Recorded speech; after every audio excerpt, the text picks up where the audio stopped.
God so loved the world, he gave his only begotten Son, that whosoever believeth in him should not perish but have everlasting life. Your key to financial opportunity.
Chapter 7, Right Hand Girl.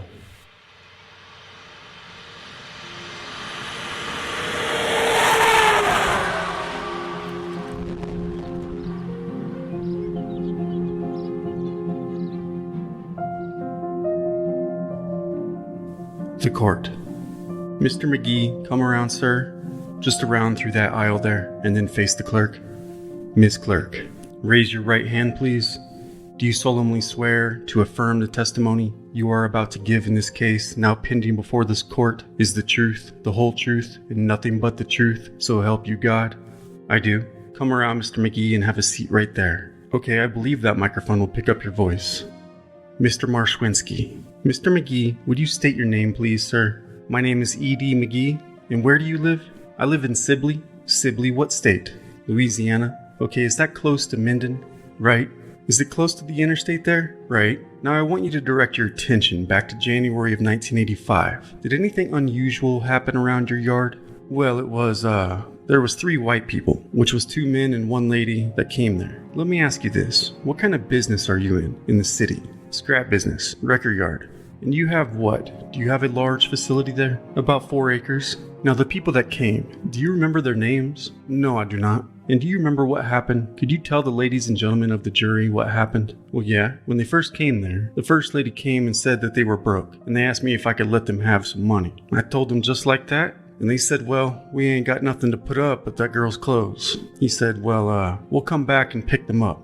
I said, okay. So she had 2 suitcases of clothes. They left there. And so I believe, if I ain't badly mistaken, the next morning when I woke up, they were sitting out there at the gate in the car, asleep. So I went to the gate and they said, I come to pick up the clothes. So I said, okay. And they got the clothes and they left. So it might have been a day or 2 later, maybe 3 days later. Somewhere during that time, they came back, you know. That's when this tall guy asked me, he said, man, I need to paint my car. And I said, I ain't got no air gun up here. And he said, I'm going to paint it with spray paint. And I said, okay. Do you remember what kind of car that was? I think it was a 72 Cutlass, I believe. If I ain't badly mistaken, it was green. All right. Did they paint that? Yeah. He asked me where you could find some paint. I told him over at the dollar store in town. And I told him how to get up there, and he went and got the paint. I told him it was going to take $100 worth of spray paint to paint that thing. And he said, I ain't going to do that much of it. That's all he said. And I said, yeah, go around back where you'll be out of my way. And he said, okay. And so he went out and painted it. He come out finished and said, well, I think I'm going to Kansas. And I said, good. Have fun. And then he came back and told me, I got me a beauty now. Talk about a beauty. Push the button and things come out and stick out from the bottom, you know? Like a clip? Yeah. Okay. I want to show you what's been marked as State's Exhibit number 11 now. This is just a picture. Does that appear to be the gun? Yes. Similar to the one that he had with the clip on the bottom? Now, the individual who told you, who showed you this gun, could you tell me something about him? Well, he never did be still, but the little short fellow about my height, he might have been a little taller than me, and this girl, they never hardly said nothing, unless they said something to him. The tall one did all the talking, and he's the one that asked me about going down in the back and shooting the gun. I said, shoot that way, because nobody lives that way.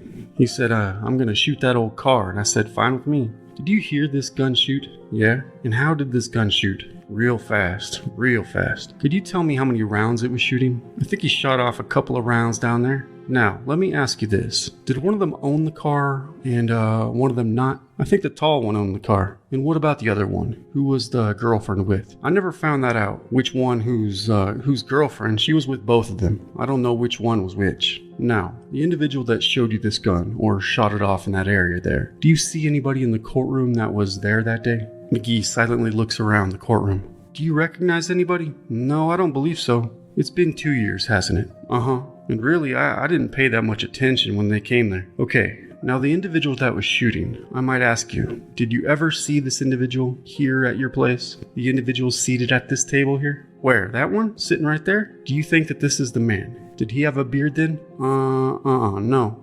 I don't think so. No, he didn't have no beard then. Now, did you ever see this individual with any gun there? Didn't but one have a gun, and that was a tall one. Do you ever remember any of the names? Does the name Mark Walter ring a bell with you? No, I think we got acquainted when they first got there, and then they was always calling me dude. And I just said, you know. When they painted the car, do you remember when this was? What time of year? No, I really don't. It was, I believe it was within a week's time from the first time they came there. I believe we were talking about a week's time, I believe. Now, the thing I need to nail down from you is the individual that had the gun. Was that the owner of the car? Yeah, I believe he owned the car. Thank you. Mr. Fields. Mr. McGee, you say that these 3 people came to your salvage yard and said that they needed some money and wanted to borrow some money. Did you loan them some? Yeah. And you kept the girls' suitcases? How much money did you loan them? $20. Okay, and then you say that, well, what time of day was this? Mr. McGee sits in silence. Morning or afternoon? It might have been, it's been so long ago, I don't really know. Okay, do you recall that bright and early the next morning they were back at your place to pick the clothes up? Yes, because they were out there in the car asleep, and they paid you your $20 back. Did they mention where they had been working to get that? No, I never did ask them. Okay, and then they hang around for a day or two, and then they come in and they want to paint their car. No, they got their clothes, they left. Okay, and they never came back after that. Yeah, they came back again. I think they came back 2 more times, I believe. Okay, and over how many days was that? Oh, it was about 2 or 3 days apart. 2 or 3 days apart.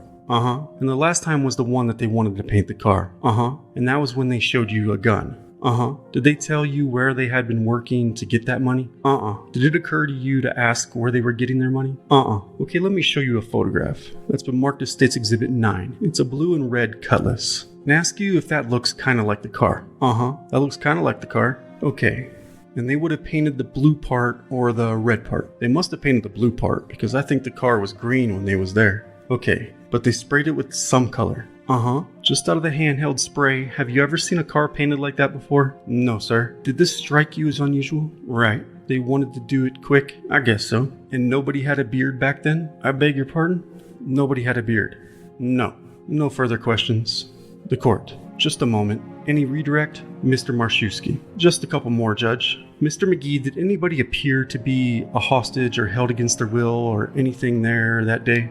Anything held as what? Did anybody appear to be held against their will? As far as you know, they were all together. Yeah, they acted real nice around me. They would come in laughing, talking, and then say, well, we've got to go, and I'd say okay, and they'd leave.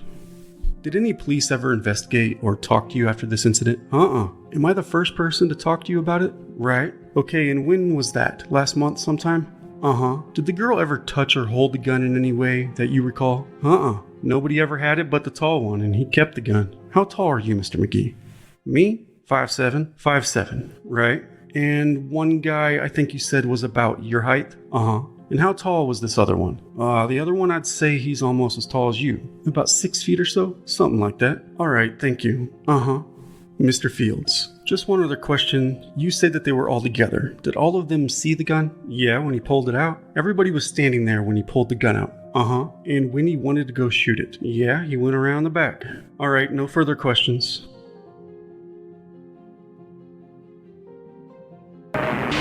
Interstate 20 travels 1,553 miles from West Texas to South Carolina, going directly through Arklatex, a major sex trafficking corridor. A Department of Child and Family Services report revealed 224 cases of sex trafficking in 2015 alone, the majority of those cases involving children. some as young as 12 years old. In other words, a lot of pimps and a lot of girls travel along the I-20 corridor, moving through Shreveport. And it is pervasive that these pimps and their girls are moving throughout the Arklatex Triangle, where these pimps and their prey have been hiding for years.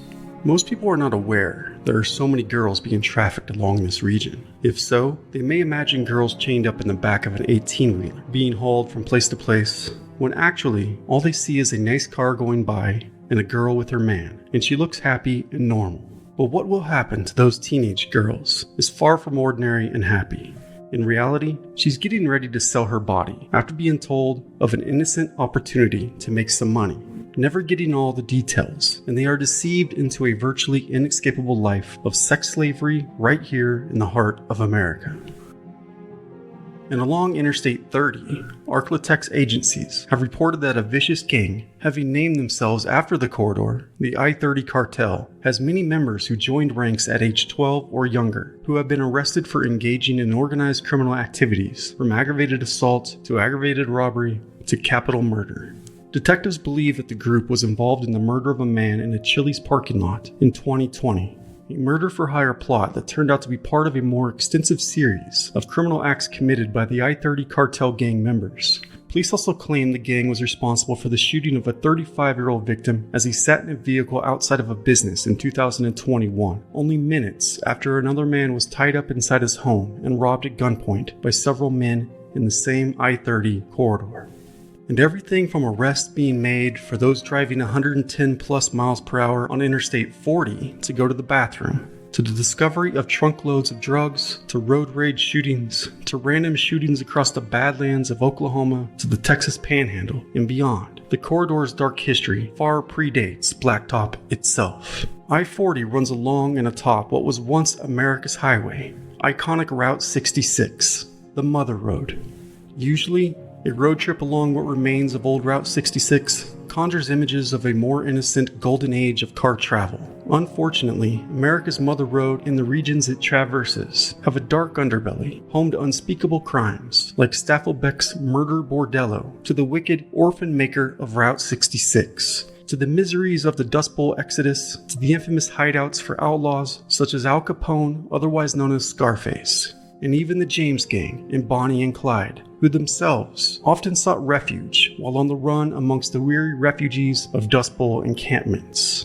While the Mother Road often reminds many of 1926 as the year that birthed the legendary route, in the summer of 1926, along with many famous, infamous, and scandalous events that marked that pivotal year, the story of those notorious gangsters, Bonnie and Clyde, whose lives read like a road story, came into being.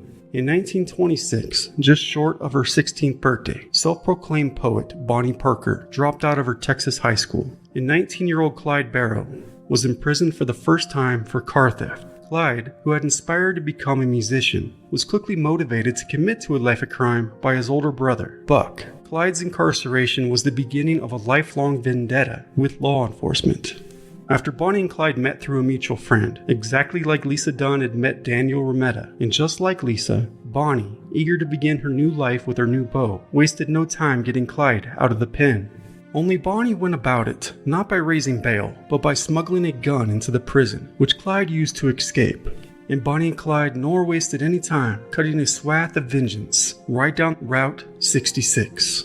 It was in Joplin, Missouri, a town that has 3 intersections on Route 66, where among the Barrows gang's lost possessions, found after fleeing from police, a few of Bonnie's poems, and a camera containing the now famous picture of Bonnie with a cigar protruding from her teeth and a pistol in her hand. And just as Route 66 was becoming a symbol of hope for those making the trek from Oklahoma to California during the Great Depression, aspiring poet Bonnie and her outlaw lover Clyde were on the road to becoming a symbol of rebellion for those who perceived themselves as failed by the establishment. When Bonnie suggested they head west to make a surprise visit to her aunt in New Mexico, Clyde liked the idea because there was no reason for the New Mexico police to be on the lookout for them, as they had never committed any crimes in that region. And even better, the road maps indicated that the highway from Dallas to Carlsbad ran mostly through deserted countryside, and that they would pass through very few towns, meaning there was little chance of getting spotted by suspicious local police. The 475 miles from Dallas to Carlsbad were on packed dirt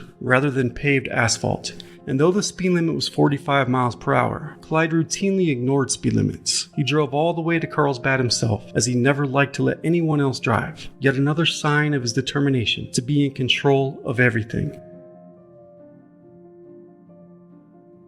On March 11, 1985, Lisa Dunn, Danny Remetta, and Mark Walter made their own way to regions where they had never committed any crimes, following the highway through towns where there was little chance of getting spotted by suspicious local police. And regardless of how many days without sleeping or beers drank, Mark always insisted on being behind the wheel. And though they had uglified his car with a half-assed paint job that left the Cutlass mismatched from front to back and side to side, Mark's car was his girl, as much as Lisa was now Lisa Remetta, and their guns, their faithful companions. Danny calling the .357 Lisa had stolen from her dad, Susie, his right-hand girl. Mark only allowed anyone else to drive when the lines of the highway began to double and blur, and his head began to bob and weave. And even then, he demanded to sit in the front seat to keep an eye on what was going on and to maintain a sense of control. As Lisa, who possessed no driver's license of her own, white-knuckled the Cutlass down a road heading nowhere good. Interior courtroom. Mr. Fields, would you state your name for the jury, please? Winona Davis. Okay, Miss Davis, would you speak just a little bit louder? And are you a resident of Crawford County? Yes. How long have you lived in Crawford County? 21 years. Okay, and how old are you? 21. Okay, so all your life? Yes, that's right. Let me direct your attention back to the evening hours of February the 11th, 1985, and ask if, around 8:15, you would happen to be at a convenience store located near I-40 in the Dyer Mulberry exit. Yes. Why were you there? We had a low tire on the car and we stopped to air it up. Okay, and we is who? My husband and I. Okay, and what type of car was it? It was a Cadillac. I don't know the year. Okay, and what store was it that you stopped at? Jim's Grocery and Gas? Okay. And that is a place you stopped at before that night, often? Yes. What kind of lighting did it have? There's lights at the gas pumps and there's also lights on the front of the store. Okay, did any car pull up while you were there? Yes, it did. And what do you remember about that car? It was odd colored. The thing I thought was odd was the fact that they pulled in at the gas pumps, stopped for a few minutes, and then it backed up in front of us and stopped. And then one of the people that were in it got out and walked around the car and got in the other side, the driver's side, and then backed up to the entrance door. How many people did you see in the car? 2. And what kind? A male-female combination? There was one male and one female. Okay, what did the female look like? She was kind of heavy set and had blonde hair. Okay, and she was driving when you first saw her. I wasn't aware of the fact that she was driving. When they pulled, when they stopped in front of her car, and the guy got out, she slid over, is when I saw her. Okay, she was sliding over from where? I assume from the driver's seat. Okay, and then the man got in the car, and what did he do? Backed up to the entrance door of the store. Okay, the man that you saw get out of the car and back the vehicle up. Is he here today? Yes, he is. Where is he, please? He's sitting right over there, the man with the beard. Okay, and which one is he at the table that you pointed to? The second one from the end. Okay, the second one in the middle. Yes. Okay, Your Honor. Let the record reflect that she has pointed out Daniel Remetta, the defendant in this case. The court. All right, sir. Mr. Fields. And did you and your husband then drive off? Yes, we did. And you did not go into the store? No. Okay, no further questions. Oh, one other question. Did you happen to notice what type of tags the car had? Yes, it had Michigan tags. Michigan tags? Yes. Thank you. No further questions. The court. Cross-examine. Mr. Marszewski. Miss Davis, on the Michigan tags, do you remember the numbers by any chance? No, I don't. Okay, did you tell the police or give them any numbers? I did at the time, but I don't remember them now. Did you tell them that one of them had a 0 in it? I think so. I think I did. Now, when you were at the gas or the air pump, you were sitting in the car, right? That's correct. And you couldn't see the girl or the driver when they first pulled up. I wasn't, paying any attention at the time. And then the individual got out of the car and came around. What caused her to stop, did you see? I have no idea. Okay, did she almost run into something? I don't know. Your car, their car. I suppose it was full of debris and stuff in it? It had a lot of junk in it? My car? No, the car that you observed. Oh, yes. Did it appear to have a lot of stuff in there? Yes, it did. I suppose somebody could have been laying down in the back seat there, and you wouldn't have noticed it. I suppose so.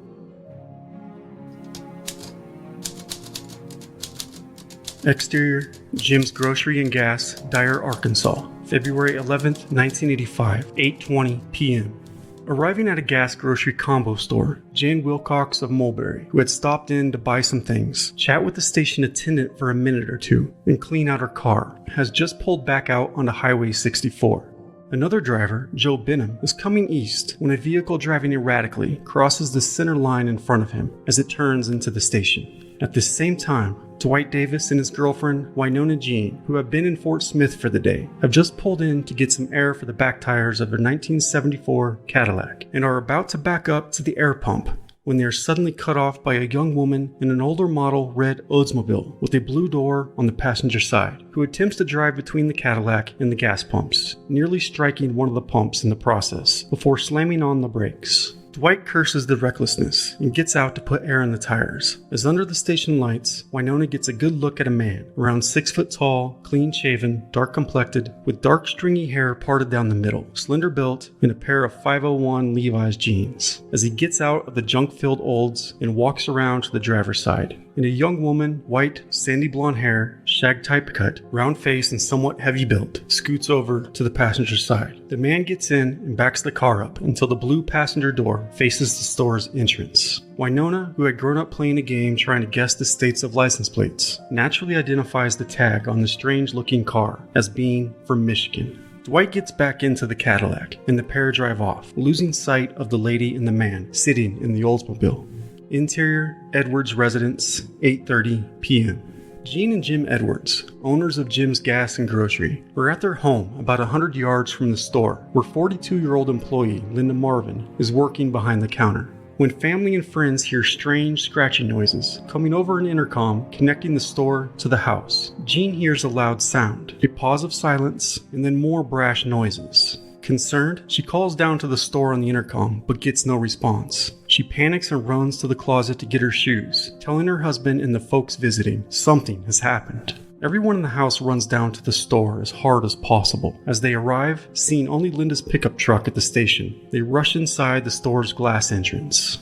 Interior, Jim's Gas and Grocery, night. Jean approaches the horseshoe counter to the left, located just inside the door of the empty station. Jean slowly leans over the counter and gasps at the sight of Linda lying face down on the floor in a pool of her own blood. Jim rushes behind the counter, crouches down, and checks Linda's pulse, discovering that she is still alive, shouting for someone to call the sheriff. 9 p.m. Sheriff's deputies who have arrived on the scene observe the victim, now deceased, with brown bob, blue slacks, and a white blouse, blood-soaked at the nape of her neck, as she lies at the west end of the counter with her feet near the east wall and her left shoulder about 1.5 feet south of the north edge of the counter. .22 caliber bullet shell casings are scattered on the floor around her body. As the crime scene is quickly taped off, an investigation begins, and Linda's body, lying beside a stack of Kohl's cigarettes in a wastebasket, is carefully turned over to expose more casings, 10 in total, including one shiny brass shell resting in a box of Butterfinger candy bars. Linda's jaw is dropped, still capturing what must have been the horror of that fatal last moment of her life before her vacant, wide-open eyes. Interstate 40, night. Passing through Little Rock for Oklahoma, Mark, now sobered up just enough to drive, has taken the wheel from Lisa, who is now asleep in the back seat. As they cross the state line, Danny wakes Lisa to inform her of the news, with a sense of relief. However, only a moment later, Mark notices 3 state patrol cars closing in behind them, and he exits for the next rest area. As the other patrol cars pass by, one pulls in behind them. The 3 outlaws sit motionless in the car, wondering if this is the moment, that inevitable showdown. They contemplate their next move, eyes steady on the patrol car in the rear view mirror, trying their damnedest not to look back. Danny and Mark tightly grip their guns just out of sight as Lisa clutches her purse stuffed with $560 cash. The patrol car, sitting unnervingly idle with no lights flashing, just like that, pulls away and back out onto the highway. Danny grabs Mark's .22 and asks him to pop the hood. He jumps out and sticks it with the .357 and the pellet gun into the engine.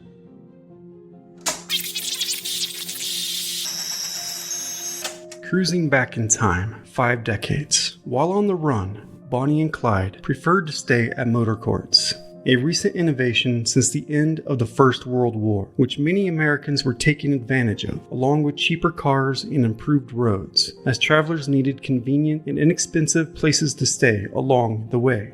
These motor courts featured standalone cottages with bathrooms, beds, rugs, bureaus, tables, and sometimes even kitchens, with rental fees at about $1 a day, pressing enough to keep out the impoverished riffraff, but still affordable to ordinary travelers. It was pleasant for Bonnie and Clyde to check into a motor court under assumed names and enjoy the plumbing and beds with clean sheets. Another advantage to a motor court was that it was always beside a significant roadway for quick getaways, unlike hotels in the middle of bustling cities. But there were also times when no motor courts were available, and then Clyde and Bonnie had to camp out in their car, preferably by a creek, so there would be water for bathing.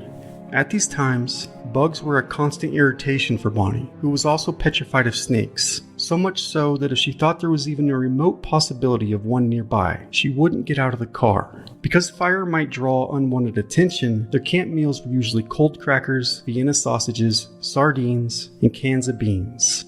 Bonnie hated the primitiveness of it all. Having to relieve herself behind bushes was hardly the glamour she had craved. Clyde was always annoyed with her complaining and her habit of taking the edge off with bootleg whiskey. Bonnie would get drunk and whine and get on Clyde's nerves, and the stress of life on the road had caused many arguments for the couple, which occasionally escalated into hitting, Bonnie swinging at Clyde as often as he had at her. So to ease the aches and pains of the vagabond lifestyle, as often as possible, meals were taken in their rooms at motor courts. But they usually didn't have much money, or the entire menu sometimes only comprised of bologna and cheese sandwiches, and for a treat, buttermilk. Clyde had a taste for whiskey too. Clyde was more careful, to be constantly alert, and even if Bonnie felt he had had too much to drink, she'd warn him, "Careful, Clyde, the law might be right on us."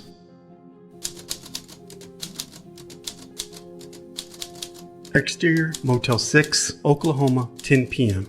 Lisa wakes up in the back of the car to ask if they are at another rest area because she has to use the restroom. But they are not. They are at a motel where Mark passes 2 Coke machines out front before entering the brick building to register, again in his own name. Lisa looks through her sleepy eyes to see the building surrounded by a bunch of cattle and a closed restaurant attached to the motel. Everything is dark and quiet. However, a truck stop across a small side street is brilliantly lit and humming with the engines of 18-wheelers. A large sign reads, "Chicken Fried Steak."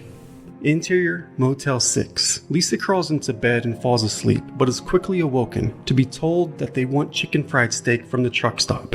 But after 3 to 4 days of no sleep, she begs them to stay in bed. So Danny insists that Mark go alone to get the food himself, as he often had. Danny never leaving Lisa alone, let alone with Mark, always keeping an eye on Miss Remetta. When we get to Denver, he says, as he crawls into bed to make love with his girl while Mark is away, we will make it official. Often traveling with other members of the Barrow Gang and sharing only one room or cabin amongst the carload, lawmen in Texas had begun to spread rumors that Bonnie was promiscuous and slept with other members of the gang besides Clyde. The truth was, having others in the room with them indeed imposed on their privacy as a couple. Even though Clyde had grown up sleeping in tiny rooms with his brothers and sisters, he wasn't accustomed to privacy anyway, but Clyde often sent the others out on errands so that the lovers could be intimate. Mark returns with chicken, and the 3 devour the warm meal before lying down to watch some television, and to take their minds off that dreadful thought, the law might be right on us. But soon the gang begins to feel sick, and the 3 take turns vomiting up the chicken fried steak into the plumbing. As the clock reaches that devil's hour, 3 a.m., the demons in Danny's mind awake him, telling him again and again the law might be right on us. He kicks the bed and rustles up the others, and by 4 a.m., bags are packed, and they exit the room out into the blackness of that darkest hour. After all, every moment not on the move is a moment in danger. Exterior, Motel 6. Mark opens the hood and removes the handguns. Danny tosses Mark's pellet gun into the grass. Exterior, Muskogee Turnpike, day. Danny has made them stop at a roadside station for more beer, and since the drinking age in these parts is 18, he had sent Mark in for a case of beer. And as he returns, he unknowingly gets back onto the turnpike in the direction of Joplin, Missouri. There would come a time that Bonnie and Clyde would not know that their last moments of relative good luck had been waning. Clyde and the gang were wanted for murder, and Bonnie was newly crippled, and the heat was on after a shootout in Joplin, Missouri. They would go on to sleep out in the open more often and were running out of money, and they were in constant danger of being arrested or gunned down. But they were also feared, which pleased Clyde, and they were famous, which was something Bonnie had always wanted. They were now their own bosses, wore nice clothes, and drove only the best cars. And they still must have felt a sense of invincibility, as at every shootout, other people died, but not them. They walked away. Bonnie and Clyde had always escaped. Nonetheless, they had told their families that they had accepted the inevitability of a terrible someday. Clyde was still only 23, and Bonnie 22, and someday must have seemed so very far away, their youth mitigating that fatalism in their perspective on why they were still alive. After all, luck is not a long-term strategy, and just as the strategy of surprise factor had worn thin, their crime spree pattern had started to emerge. Louisiana to Texas, to Arkansas to Oklahoma, to Missouri to Kansas. And though not always in that exact order, the lawmen began to understand Clyde's unconscious course of travel. In Joplin, Missouri, Danny enters a little gas station to ask why they are in Missouri and not Kansas. "'Cause we thought we were going towards Kansas," he says, asking for directions to Wichita. Meanwhile, Lisa, a lover of literature, sits in the back of the Cutlass reading one of the 5 books that she had purchased at the flea market back in Louisiana.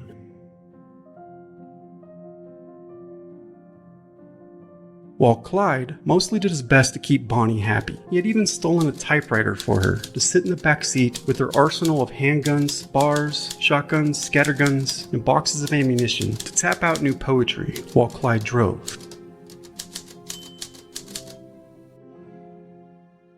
Exterior Highway 96, day. From Joplin, Missouri, Mark Walter drives west into Kansas. As Danny opens the glove box, there he sees the postcards they had purchased back at Disney World, upon which he had demanded that Lisa announce their soon-to-be marriage to her ex-boyfriend Rick Drake. And he shouts, "My God, you haven't mailed this stuff yet? Stop and mail them right here," and waves Mark to pull off at the rest area. Interior Scott's Inn Motel, Wichita, Kansas, 1:30 p.m. Danny, feeling all eyes on him, stands out of sight behind a plant as Lisa and Mark are at the counter registering for a 3rd-floor room. Interior Scott's Inn Motel Room. Mark and Danny take turns taking a shower. Lisa watches her favorite soap opera on the free television before everyone gets dressed up to head out to a bar. Interior Club 54 Bar, 11:50 p.m. The 3 down their drinks before being asked to leave as it's closing time. Interior drugstore, moments later. Danny looks at the selection of black hair dyes and tells Lisa to grab some Sun-In for her while they are at it. They also grab a pair of scissors. Exterior Kentucky Fried Chicken, night. When arriving at the restaurant, the 3 are sitting up front, Lisa in the middle, and Mark, well intoxicated, turns too late into the parking lot and hits the curb and runs into some bushes, before parking right in front of the doors. Danny tells Lisa to go in and get the chicken, and as he opens the door to let her out, he notices 2 officers with sidearms and badges, taking a good look out the large glass windows of the KFC at the Cutlass that had just hit the curb. But it's too late to call Lisa back without gaining unwanted attention. So as Danny sits in the passenger seat, he tells Mark to take the guns and stand outside the car because he doesn't know if Lisa is going to try to talk to the cops. He says he wants Mark to drop the guns on the ground and kick them underneath the car, saying, "If the pigs shoot us down, we'll at least not have any guns on us," seemingly hoping to pin an unlawful murder on the officers. With one eye on Lisa at the counter, Danny also watches as the police officers finish their meals through the glass, get up from the table and approach Lisa, who has just finished ordering. As one of the officers speaks to her, Danny grows tense. Mark waits for the cue, and Lisa is undoubtedly aware that Danny's eyes are glued upon her.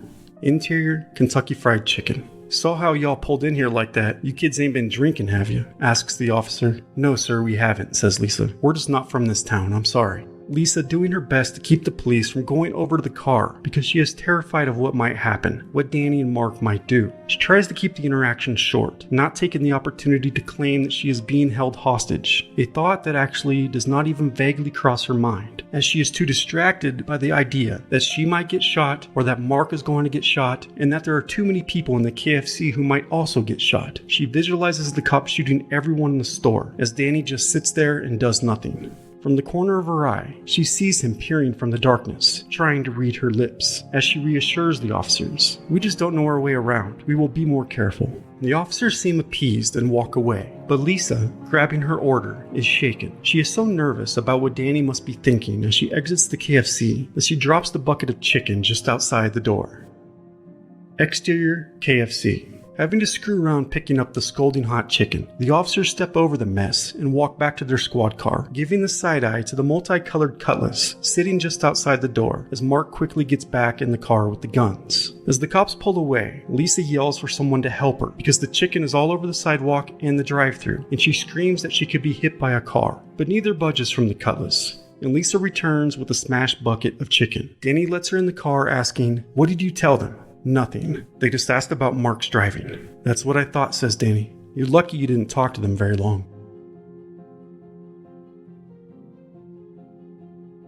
Even on the run, personal grooming remained very important for Bonnie. She would carefully apply her makeup and make a fuss to make her hair look just right. Bonnie would even set off in a freshly done laundered dress, with high-heeled shoes, feeling safe enough to parade down the street past her own wanted posters. But still, sometimes she colored her hair, not only in vain, but also to disguise herself, going from golden blonde to streaky auburn to full-blown red and back again. And Clyde liked all her different looks, always telling her how beautiful she was. Bonnie even dyed Clyde's hair a few times. They had often been quite careless about drawing too much attention to themselves, but still, they usually tried to exhibit enough common sense to get back onto the highway, as every moment they weren't moving was dangerous. Clyde's hand on Bonnie's leg, running her fingers through Clyde's own dyed hair, calling him daddy, and Clyde responding with honey. Interior Scott's End.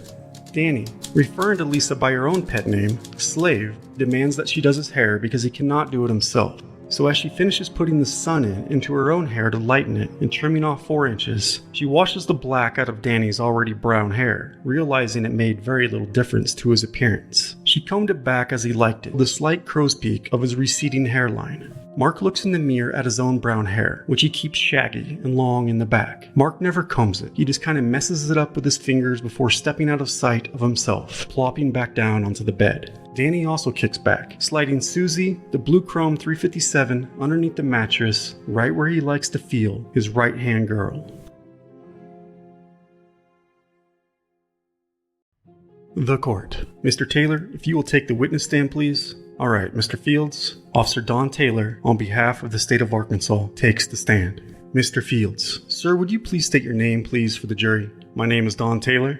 And what is your profession? I'm a criminal investigator for the Arkansas State Police Department. How long have you been with the Arkansas State Police? Since October of 1960. Okay, let me direct your attention back to February the 11th of 1985 and ask you if you participated in the investigation of the murder of Linda Marvin. Yes, I did. And did you go into the store? Yes, sir. And if you would you tell the jury, in your own words, what you observed when you first went into the store? When I first arrived at the store, the deputy sheriff and some other officers were already inside. As you go in the store, through the entrance door, there is a horseshoe-type counter on the left. Lying behind the counter, face down, was a female. She was dead. Scattered around her on the floor on the south side of the counter were several spent cartridges. On the counter itself, there was a quarter and 3 pennies. The cash register sales ticket in the cash register that had been rung up showed the time of 8:22 p.m. This was the last sale that was on the cash register. Okay, and did you find any change? The change of 28 cents that was lying on the counter, a quarter and 3 pennies. Did you make a diagram of the scene? Yes, sir, I did. Can I see that, please? Don Taylor furnishes the document. And what does this depict? That depicts the layout of the store, the evidence items that were picked up, and the body, where it was located. Well, let me show you what has been marked as State's Exhibit 2 and ask if you recognize that. Yes, that is Linda Marvin, who is lying face down behind the counter there. Does that photograph accurately depict the scene as it was when you saw it? Yes, sir. Okay, let me show you what has been marked as State's Exhibit 3 and ask you if you recognize that. Yes, sir, that's a closer photograph depicting the bullet hole. And State's Exhibit 4 and ask you if you recognize that. This was a photo that was taken after she had been turned over, after the medical examiner's technician arrived. And does this show the locations of the wounds on the body? Yes, sir. Officer Taylor, when you viewed Linda Marvin, were you able to tell anything about the type of wounds or how they were inflicted? Yes, sir. Looking at the wounds, it appeared that that she was shot from close range. Very close range. This is a photo of Miss Marvin after she was turned over. You'll notice the black in the area around the wound. It's caused by powder burns. That's by the gun barrel being held close to the person when it was fired. When you say close wounds, what are you talking about? Closer than a foot.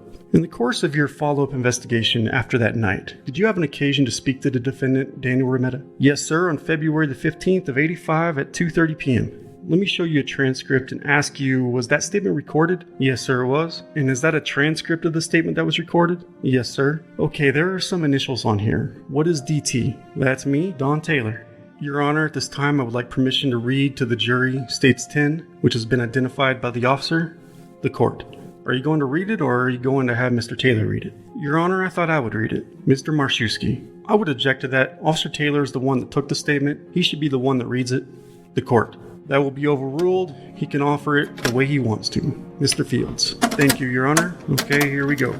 This is an interview by Don Taylor with Daniel Remetta, white male, date of birth, January 6, 1958. Today's date is February 15, 1985. The time is 2:30 p.m. Danny, prior, we've got a situation down in Arkansas we need to talk to you about. Prior to talking with you, I need to advise you of your rights. Do you understand that you have the right to remain silent? Okay, do you understand that anything you say can and will be used against you in court? Daniel Remetta. Yes, I do. Do you understand that you have the right to an attorney with you during questioning?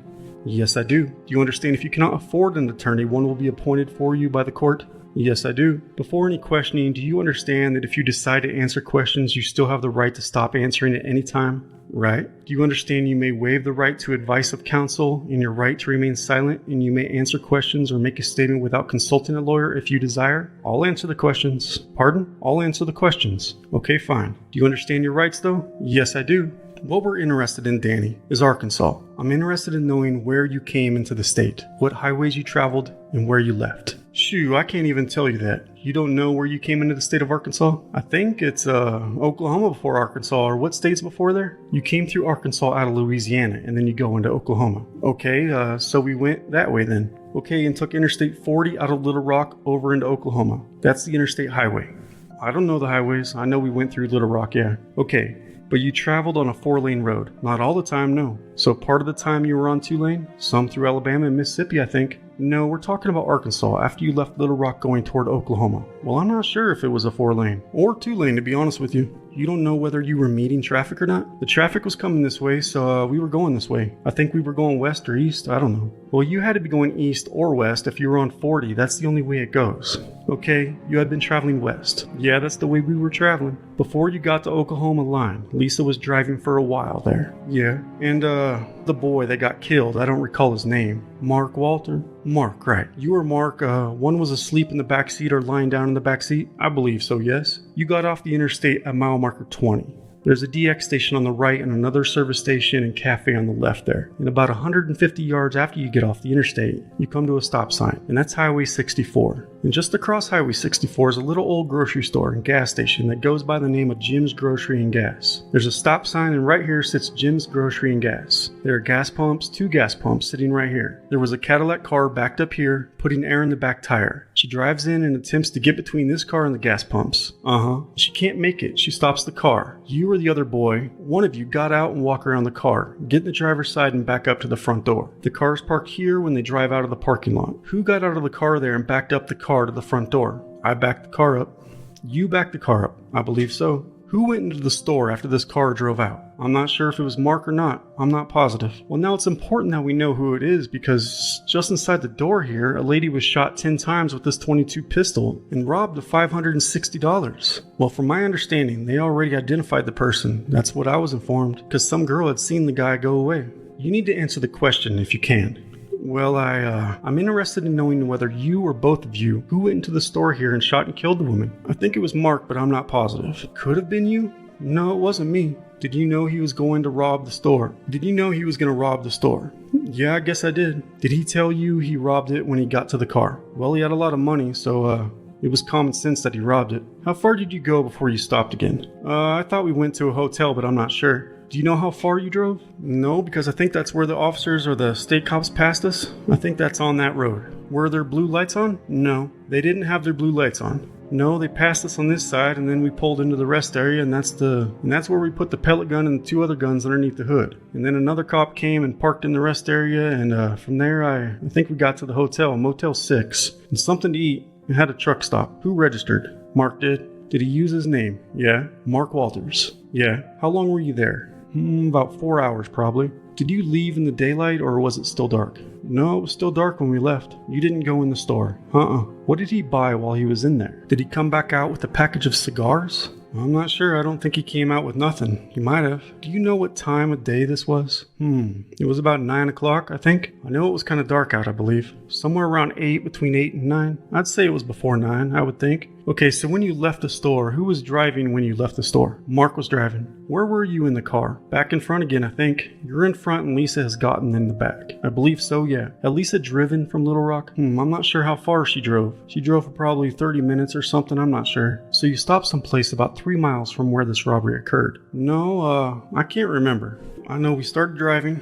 I was too drunk and Mark was too drunk, so we let her drive. Did you hear the shots going off in the store there? No. Well, now the car was backed right up to the door there. You didn't? No. Was the car running? I don't think so. I don't believe it was. Now you backed the car up there. Remember what you were telling me? You backed the car up there? And you didn't go in the store? No, I didn't. But when you left there, he was driving. Right? I think I got in the back or slid back over to the front because Mark was the only one that had the identification and the license. Is that right? Yeah, because Lisa didn't have no ID and I didn't have any. Okay, and the Cadillac car that was parked, it was parked there. How many people were there in the car? 2 or 3. Looked like a guy and a girl, I think. I'm not positive. What was the guy doing? He was just outside his car, putting air in the back tires? Or could you tell what he was doing? I couldn't really tell what he was doing. What color car was this? Do you recall? I think it was green, dark green, I think, or light green or something. Pretty sure it was green. Okay. I'm not positive. Do you recall what he looked like? So a kind of big old boy. Yeah, he was. He was a pretty good sized guy. Was he redheaded or black-headed? What color was his hair? Do you recall? I couldn't even tell you. You looked him over pretty good now when you got out. No, I really didn't look at him. I just, looked at him and he was gone. He looked you over real good? I didn't really pay no attention. I just looked over there one time because Lisa almost hit the gas pump. She almost hit the gas pump. How long were you there at the store? Under 2 minutes, I think. Just a short time? Right. Did he come back out and tell you that he killed her? Or that he had shot her? Or what did he say about it? I can't even remember what he said. Tell me what you remember about it, Danny. Just everything I told you. When did you all get drunk? So drunk that you couldn't drive and Mark couldn't drive. I was doing it quite a bit. Well, did you drive an hour before you got to this place? I couldn't tell you how far it was or the time range or anything like that. Did you stop in Little Rock? I think we just went through Little Rock. I don't think we made no stop. Where did you buy your stuff to drink? I think it was just in Joplin, I think, or someplace you could get it at 18. Well, that was going to be after you got out of Arkansas then, that you bought that. Well, because Mark went in and got some beer before, because in Arkansas and Kansas, he started buying beer at 18, but there was a place before that. Was it in Louisiana? It might have been Louisiana. Okay. Did y'all drive straight through this place? I believe we did, yeah, I think so. Did you stop anywhere in Arkansas? Do you remember that? I think at Dixie Inn or something. No, that was Louisiana. Well, Danny, what bothers me about this is that you remember up to, you didn't hear any shots there. No, I didn't hear no shots. He didn't discuss what was going to take place, that he was going to rob this place when you backed up there. He might have, but I don't really pay Mark no attention or put much into anything he said. You mean you knew he killed somebody before and you didn't pay any attention to him this time? I thought he was just saying that because he is the kind of guy that might say he did and he did that and did this, but, well, he did it one time that you know of. No, I wasn't positive the person was dead. The only time I knew, you knew that he shot somebody, didn't you? Yeah, I knew he shot somebody. So you have a good idea he was going to do the same thing when you stopped in Arkansas. Well, what bothers me about it, you back up and on your own admission, you back the car up to the entrance. Back your car up to the entrance door, right? Back right up to the front door so you can get out of there in a hurry. Now, you knew before you backed the car up there, y'all were fixing to rob that place. Well, I knew something was going to go down, yeah? Okay. But a lot of times Mark would just go into a store and steal a lot of stuff. Yeah, sunglasses, cartons of cigarettes. Do you know how many people were in the store? 2, I think. In this particular store? Well, there was a lady, and then I heard there was another girl inside the store. A lady? Right. Who told you there was another girl inside? One of the officers that was talking to me. I don't remember which one. How many did you see in the store? Well, I didn't see anybody in the store. The only people I seen was the people in the car, because that's when Lisa almost hit the gas pumps. I just kind of got nervous, so I backed the car around. Did Lisa know what was going to happen there? I don't think she had any idea about any of this stuff that was going down. Did you buy or purchase the .22 pistol in Shreveport, Louisiana? Yes, I did. And did you buy shells for that weapon shortly thereafterwards? No, I had a wino. Okay, and were there any other shells that were purchased for that weapon after you left Louisiana? Danny, where did you buy the gun? At a flea market. Do you recall the name of it? Or can you describe where it was located? It was about 2 miles away from the gas station going this way. You got off the expressway here, the gas station, and there's another place there. I think it's a restaurant. Right down the road. Right down the road from the restaurant. It's on a dead-end street, tell you that. It's on a dead-end street, right down the road from the restaurant, right after you get off the freeway. I'm pretty sure it was a restaurant and a gas station. What kind of identification did you use to buy it with? None. The guy said I didn't need it. Said you didn't need it? What did you have to pay for it? $135, I think, something like that. Did you have to pay for the shells for it? Well, I gave the wino $10 and he went in and got the shells. What kind were they, do you know? 22 shells. Do you know what brand name, like, no, I think they were a green or red box. You didn't go in the store? You didn't go in the store there. No, I did not. Did you see what took place in there? No, not really. You didn't get out at the store. It was Mark that went in. Okay, did he have a gun in his hand when he came out? I'm not sure about that either. Well, what are you sure about? You knew this was going to take place because you backed the car up there so you could get away from here in a hurry. Alright. You knew he was going to go in there and rob this place. But you didn't walk up to the window and look in there and see what took place or anything. You didn't hear any shots. No, you couldn't. Did he smoke cigars or anything? Mark? I don't think so. At least I ain't never seen him smoke a cigar. He might, but I don't think so. But when you all left there, you got back on the interstate and stopped at a rest area. Yeah, and we stopped at a rest area. So you stopped at a rest area just over in Oklahoma. Was it the first one you come to? It was the first rest stop, but I think it was still in Arkansas. I don't know, it might have been Oklahoma. It was pretty good ways after you left there that you stopped at this rest area. It didn't seem too far to me, not really. It only seemed like 5-6 miles probably. It wasn't that long before we found a hotel, Motel 6, I believe. Okay, so you had to be in Oklahoma because in just a short distance past there, you stopped at the motel, right? And there was a truck stop across the street because they had a place where we bought some chicken at. Do you remember the name the place was? Chicken Steaks, I think, or something like that. Do you know the guy's name that you bought the pistol from, Danny? Did he tell you? No, because at first I thought he was just playing. Yeah, because where I come from, you gotta go through a bunch of shit to get a handgun. Well, you do where I come from too, but unless you know the right people. No, he was just there selling pistols. What did he look like? Well, he's about 6'2", I think. Bald-headed like. 6'2" and bald-headed. He was kind of a funny guy. By funny, what do you mean? Gay? No, not gay. Just a guy that talked a lot and was kind of happy, like something like that. How old was the man? Oh shit, I couldn't even tell you. On age, I couldn't even guess. Your age, his age, my age? Younger than me? I don't know. Because I feel everybody is younger than I am. On the age part, I couldn't even take a wild guess. I know he was bald. Any glasses, facial hair? That part I can't remember. I don't think he had glasses. Well, did he fill out any kind of form or anything like that for you? No, nothing at all. Because right across the corner where he was at the flea market, you walk into a long building and you just come to some pistols over here. Do you remember what kind of building it was? Yeah, it was one long building. A long building. A brick building? No, it was a wooden building. It was just on the end of a dead-end street. Was there a sign out front? Yeah. What color was it? I don't know about that. Because you got to go through a little booth. I think it was 50 cents for to maybe park.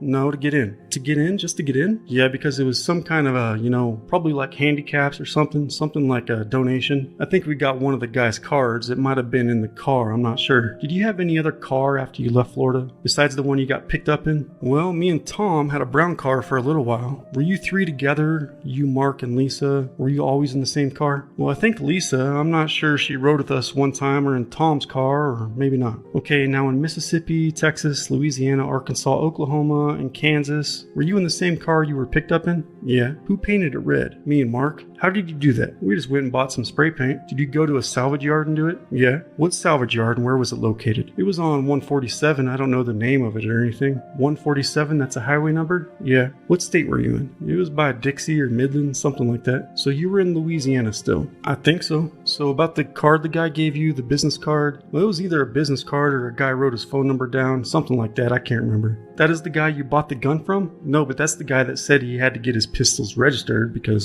he was new. The other guy was selling old pistols, so you didn't buy from him. At the same market? Yeah, same one. But you and Mark stopped and bought you some guns at this place. From his booth, or they were displayed all down the aisle? I don't know, it was right across from his booth. Across? Yeah, right across. So there were two gun dealers there? One guy had new guns and the other guy had used guns? Is that what you're saying? I think there was a lot of gun dealers there. Okay, but you had one guy that wanted you to fill out some forms and buy a new gun. No, he just said that you had to fill out some kind of license for that state. And the other guy that sold you, actually sold you the 22. You didn't have to fill anything out? He didn't ask my name or anything. What's your height, Danny? 5'8". Wait, 172. One what? 72. What's your social security number, Danny? Do you know? Yeah, 372-72922. The flea market was in Shreveport, or just before you got into Shreveport? I don't think it was right in town. All I know is it was at a dead-end street. Danny, I need you to back up here against the wall. Okay, this ends the interview. 3 p.m. Mr. Fields. Okay, Mr. Taylor, is that the statement that you took? Yes, sir. Okay, and listening to the statement, it appears he answered all your questions. Yes, sir. And cooperated with you? Yes, sir. Wasn't belligerent toward you in any way? No, sir. And tried to answer everything that you all asked him? Right. Now, when Mr. Retta made his statement to you, did he appear to be awake and coherent and knowing everything that he was doing? Yes, sir. And I believe other than a few obscenities that he used, everything was pretty normal language, right? Right. Thank you. No further questions, Your Honor.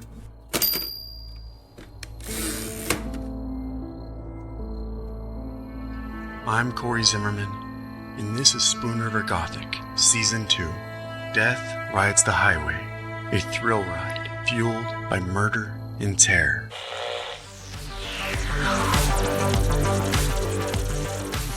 Death Rides the Highway.